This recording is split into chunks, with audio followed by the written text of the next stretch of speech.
শুভ সকাল সকলকে।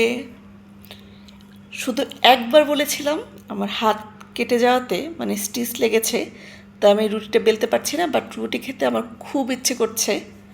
পরাটা কিনে এনে খাচ্ছি, ব্যাস। তারপর দিন সকালবেলা ঘুম থেকে উঠেই আমি আয়াম তো অবাক, হাজির রুটি আর ডিম পোজ, তারপর আলু ভাজি, আর এই যে দেখছেন ফ্ল্যাক্সটা, এটা করে সে আমার জন্য মানে দুধ চাও করে নিয়ে আসছে। আমার তো সকালবেলা খুবই একটা ফেভারিট খাবার এটা, মানে এটা হলে আর কিছু চাই না, আমারও না আর আমার সন্তানেরও না, মানে জিউসেরও না। ওয়াও, সেই টেস্ট। বা সব থেকে বড় কথা আসলে কি, এরকম এমন একটা মানুষ থাকলে আপনার চিন্তা কিসের।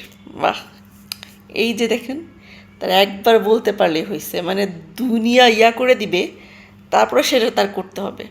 ওই যে আমি বলেছিলাম আমার খেতে ইচ্ছে করছে, আমি ঘুম থেকে ওঠার আগে তার মানে তার বাসা থেকে বানিয়ে নিয়ে চলে আসছে। আমি আসলে এটা একটু আশা করিনি যে আসলে সকালবেলা এরকম একটা সারপ্রাইজড হব আমি। বাট দিদি, তোমাকে অনেক ধন্যবাদ।